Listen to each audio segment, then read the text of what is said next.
한 주간 동안 평안하셨습니까? 온라인 수요 예배로 함께하는 시간입니다. 오늘도 이 시간을 통해서 경건의 시간을 가지시는 분들께 우리 주님 은혜 베풀어 주시고 함께 하시길 원합니다. 같이 기도하심으로 예배 시작하겠습니다. 하나님 아버지, 이 시간에도 주님 말씀 앞으로 저희를 불러주시니 감사합니다. 은혜로우신 아버지 하나님, 저희는 하나님의 돌보심 안에 있는 하나님의 자녀가 되었음을 인해 감사드립니다. 이 놀라운 은혜를 알지 못하여 자기 노력과 능력으로 살면서 염려하는 이들이 참 많이 있음을 압니다. 그러나 저희는 주님 은혜 안에서 염려 없이 감사와 믿음으로 살게 하시니 감사합니다.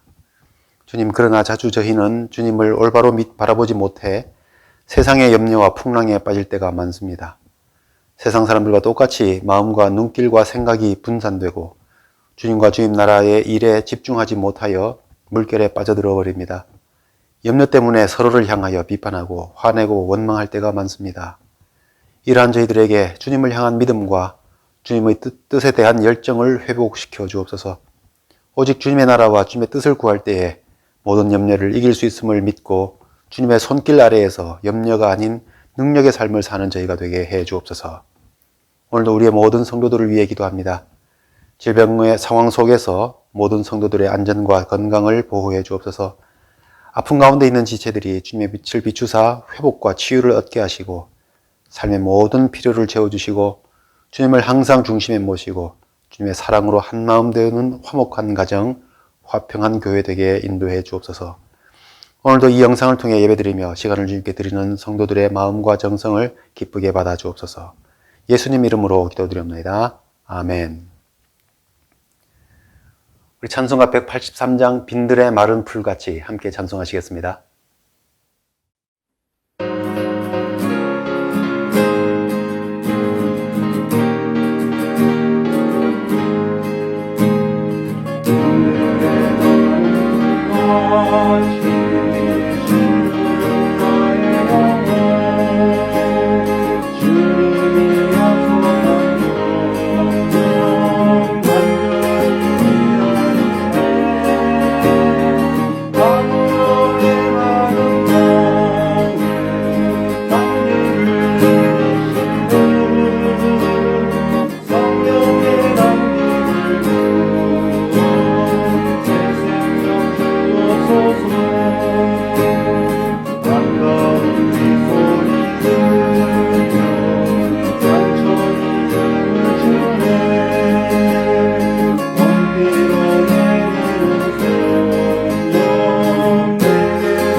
오늘 우리에게 주신 하나님 말씀은 누가복음 12장 22절부터 31절까지 말씀입니다.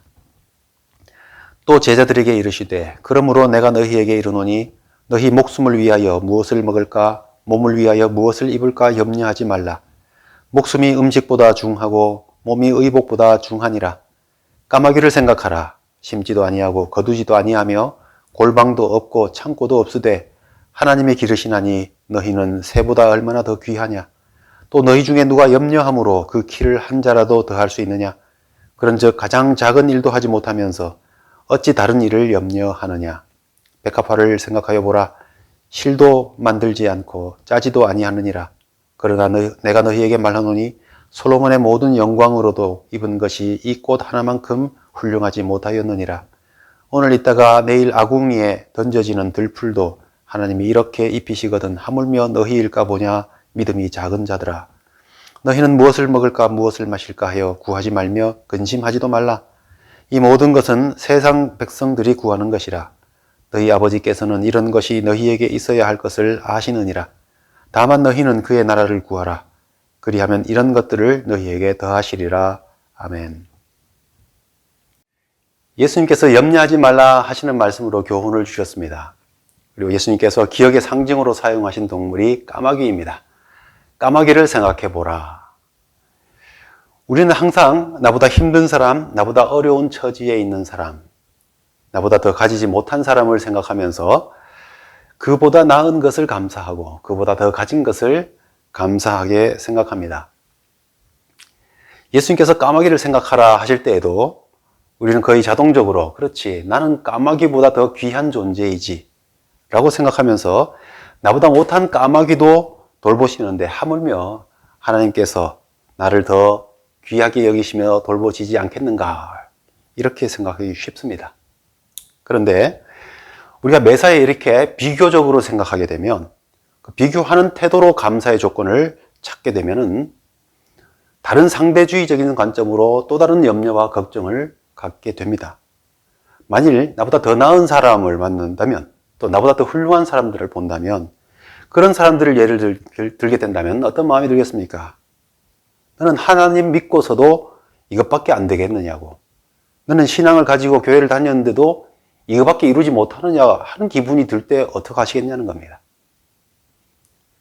예수님께서 염려하지 말라 하신 말씀을 세상에 아무 걱정도 없이 살 수 있는 초인간적인 삶을 살 수 있는 것처럼 생각한다거나 그렇게 이해할 수는 없습니다. 염려와 근심, 걱정이라는 것은 우리 속에서 저절로 생기는 것이죠. 사실 상처가 날 때 아픔을 느끼지 못하는 것은 문제가 있는 것입니다. 건강하지 못하고 큰 문제가 있고 병들어 있는 것이죠.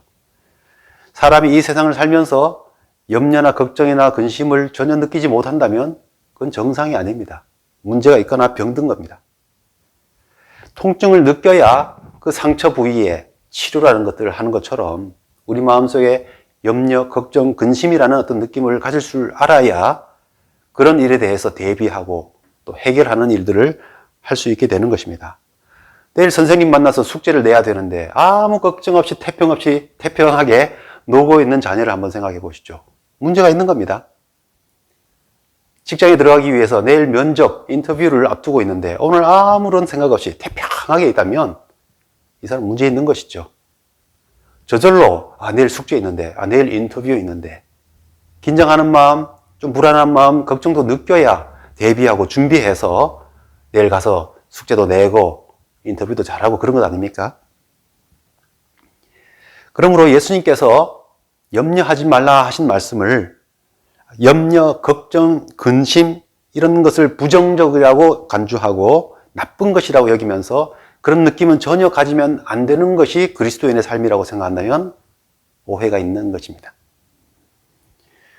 그런 데서 교훈을 찾기보다 진정한 예수님께서 강조하시고자 하는 의미가 무엇인가, 오늘 그 말씀을 한번 생각해 보면서 염려 없이 사는 삶이란 어떤 것인가 한번 생각해 보려고 합니다.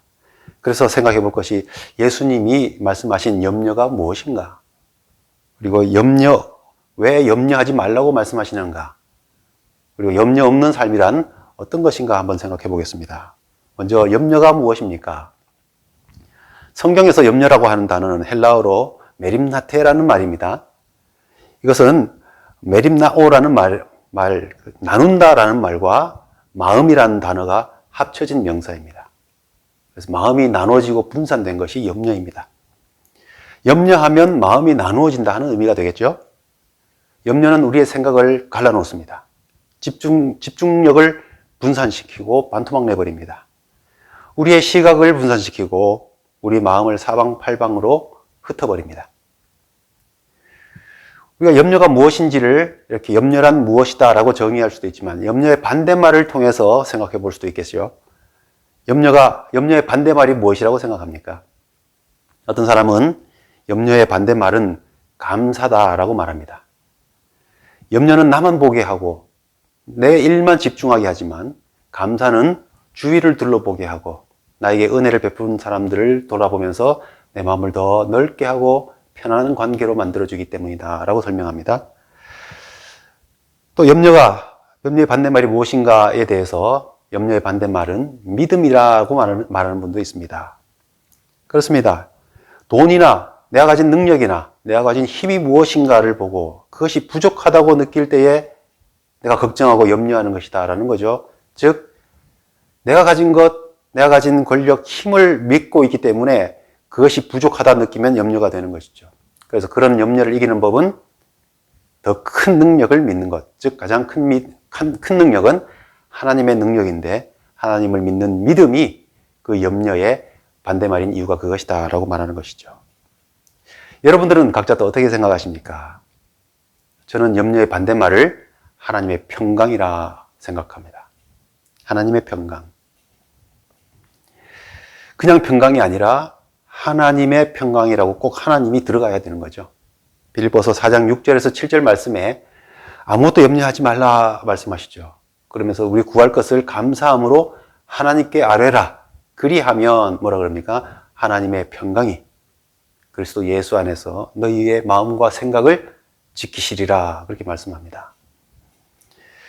감사도 믿음도 다 맞는 말일 수 있습니다. 하지만 염려는 나의 의지와 관계없이 내 마음에 스며들어와서 내 삶 전체를 덮어버리는 감정적인 성격이 있습니다.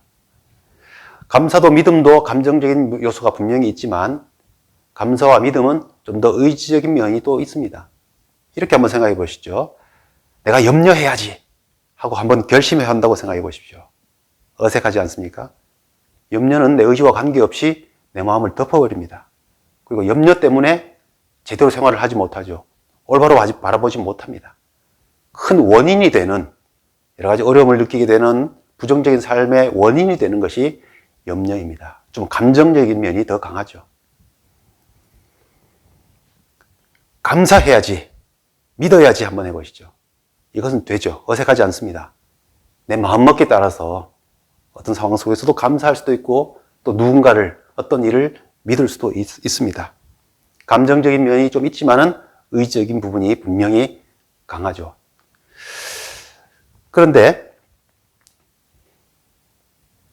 우리의 긍정적인 면을 향하여서 이 염려의 반대적인 입장에서 우리 속에서 생겨서 우리 삶을 덮어버리는 그런 부분이 있죠. 그것이 바로 평강입니다.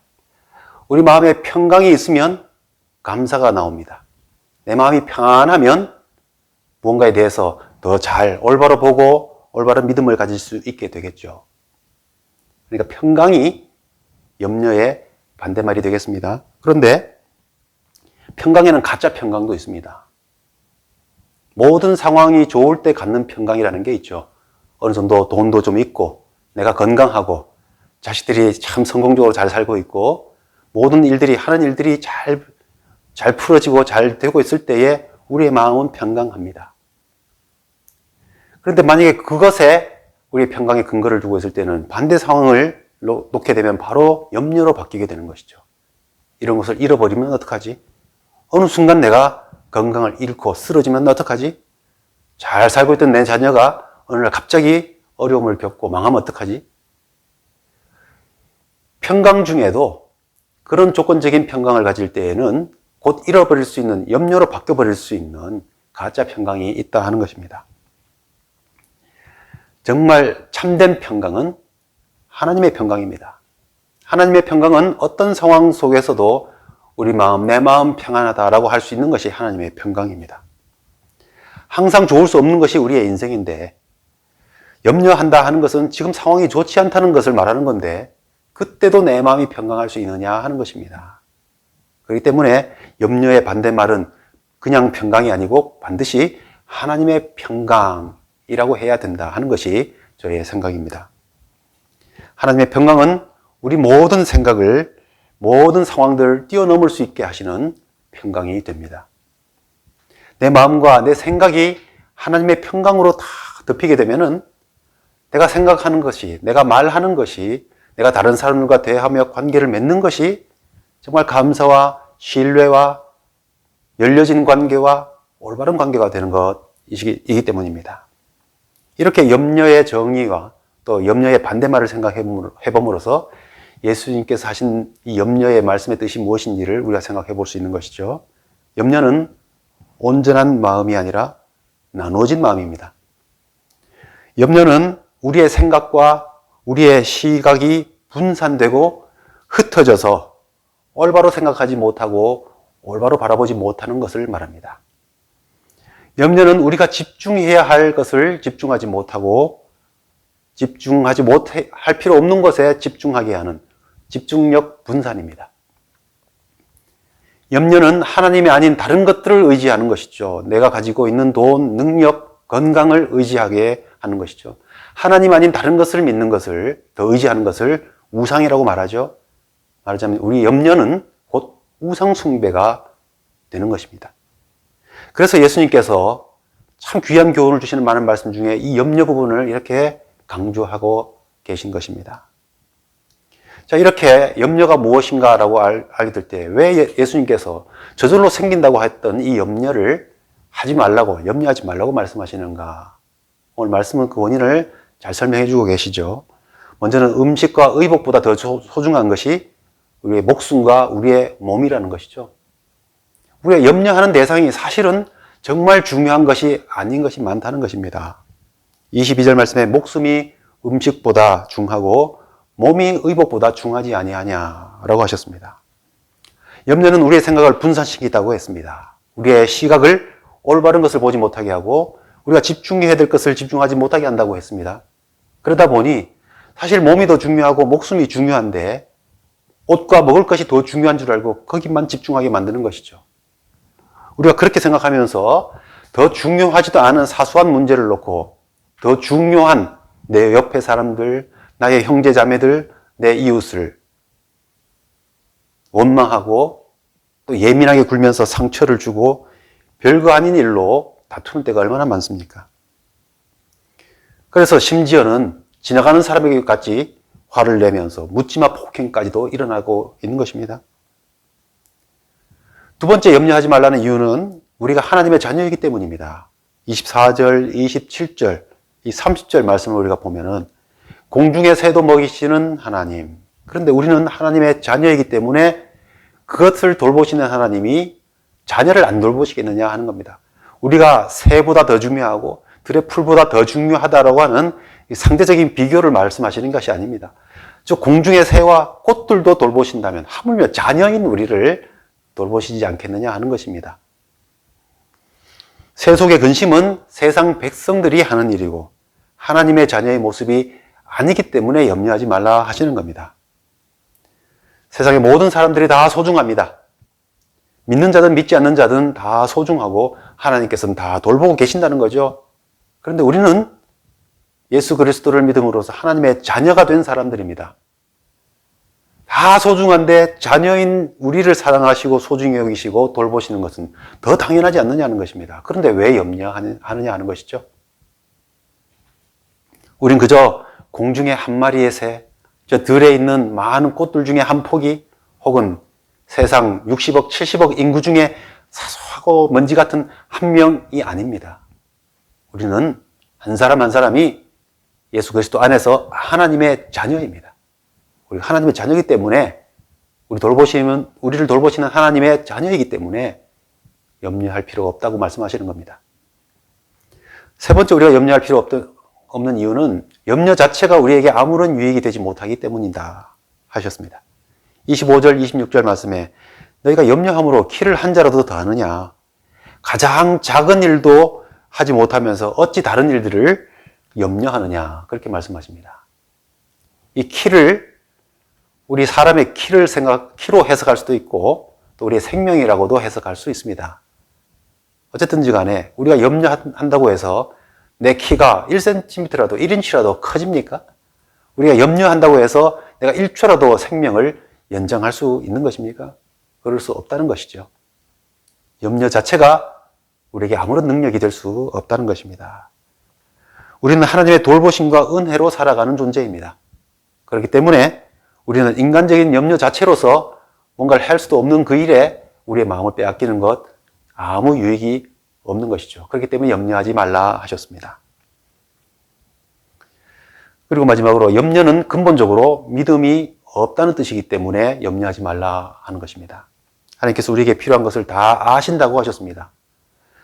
하물며 너희일까 보냐 믿음이 작은 자들아. 우리가 염려하는 것은 공중의 새도들의 풀도 보호하시는 하나님을 믿지 못하기 때문이라고, 믿음이 작은 자들아라고 오히려 예수님께서 책망적인 말씀을 하시죠.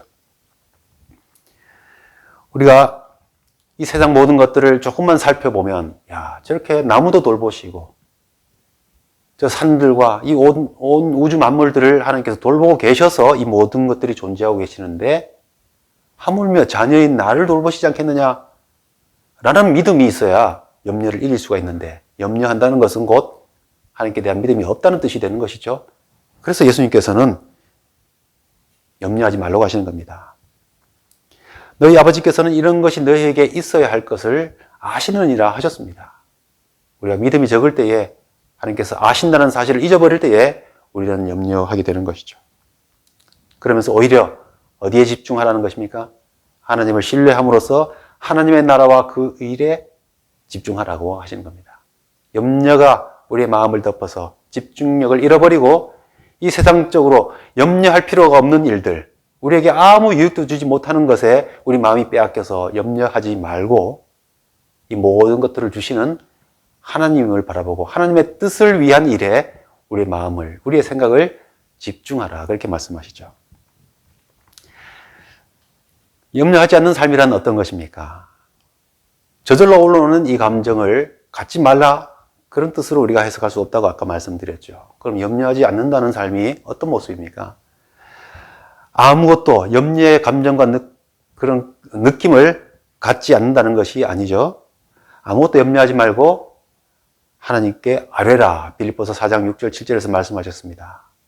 우리가 염려하지 않는 삶이라는 것은 아무런 느낌을 가지지 않는다는 것이 아니라 하나님께 아뢰는 삶을 산다 하는 것이죠. 염려는 저절로 올라옵니다. 내일 시험을 앞둔 사람이 오늘 긴장하고 떨리는 마음이 어떻게 없을 수가 있습니까? 내일 어떤 일이 벌어질지 모르는 일들을, 이 불확실한 세상 속에 살아가고 있는데 이 병균이 어디로 어떻게 전파되는지 우리가 정확하게 알지 못하는데 어떻게 염려가 없겠습니까?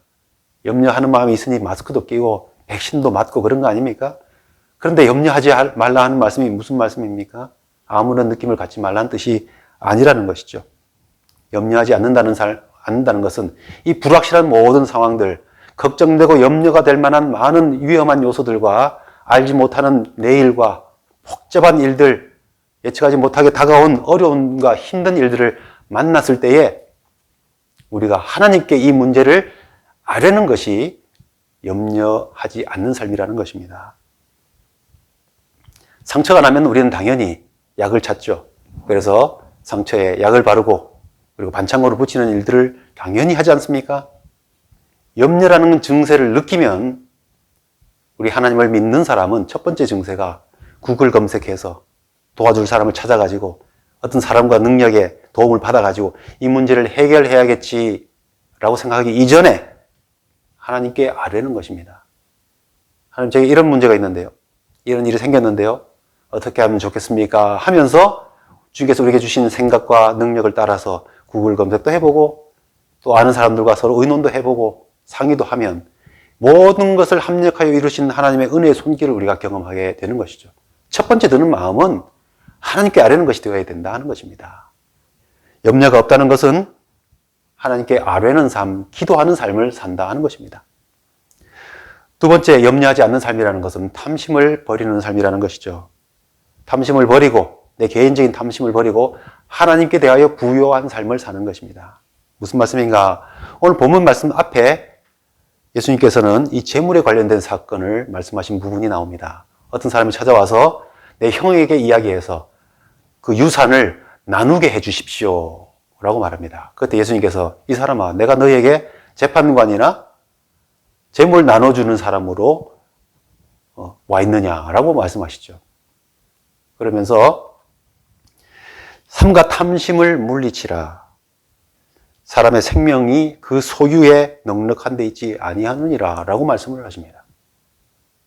그러면서 어리석은 부자의 비유로 이렇게 말씀하시죠. 한 부자가 많은 소출을 거둔 다음에 창고를 더 넉넉하게 짓고 가득 채우고 나서 하는 말이 이제 내 영혼아, 이제 모든 것을 다 채워놨으니 편안히 쉬자라고 말했다는 것이죠. 그때 하나님께서 오늘 밤 내 영혼을 되찾아가면 네가 쌓아놓은 것이 누구의 것이 되겠느냐 하셨다는 것입니다.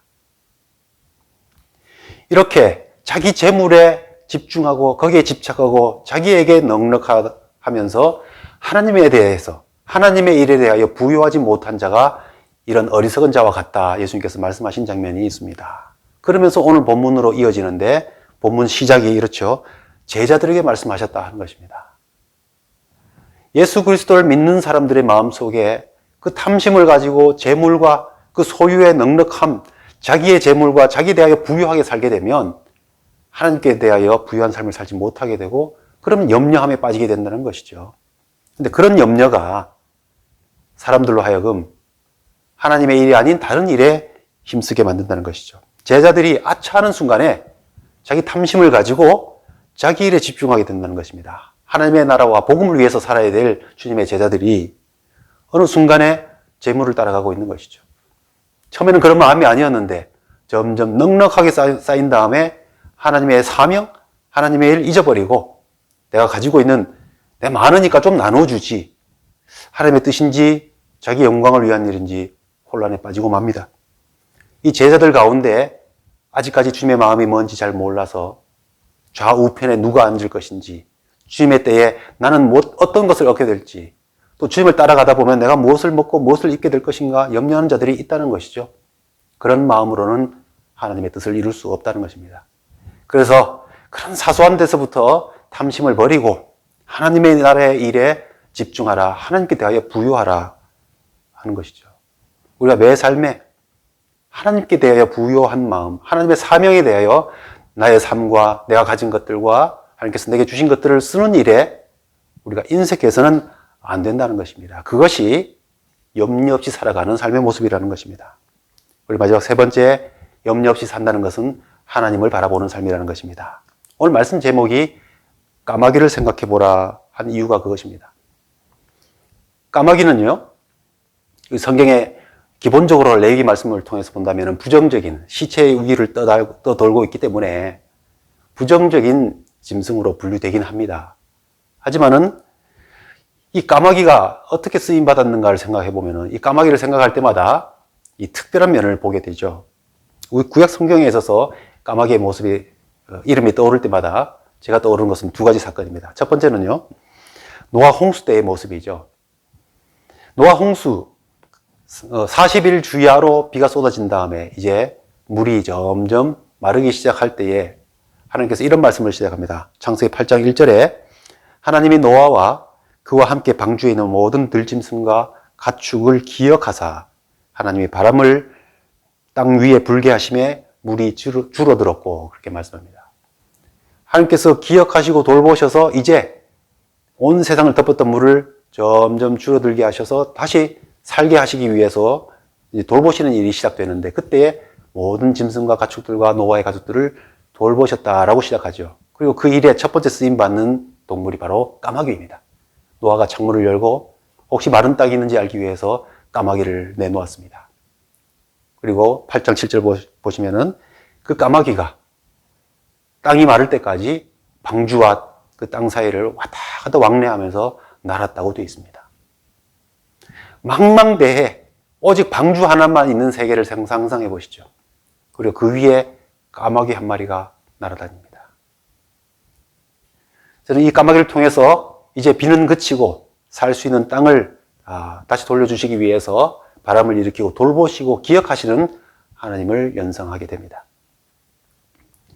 두 번째 까마귀는 엘리야와 관련되어 있습니다. 북이스라엘의 가장 악한 왕들 중에 아합은 참 그중에 대표적인 왕 중에 한 사람입니다. 특별히 바알과 아세라를 섬겼던 이세벨을 아내로 맞이한 이후에 그의 악행은 너무너무 심했습니다. 그때 하나님께서 엘리야를 통하여 아합 왕에게 그 땅에 수년 동안 가뭄이 있을 것이라고 하나님의 징벌을 통보하셨습니다.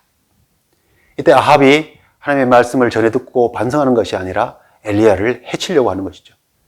그때 그 위협에 엘리야가 어디로 피하느냐? 그릿 시냇가로 피하게 됩니다. 그때 거기서 하나님께서 이 가뭄의 수년을 보내는 동안에 까마귀를 통해서 아침에도 떡과 고기를, 그리고 저녁에도 떡과 고기를 가져오게 하셔서 엘리야를 먹이시는 부분이 나옵니다.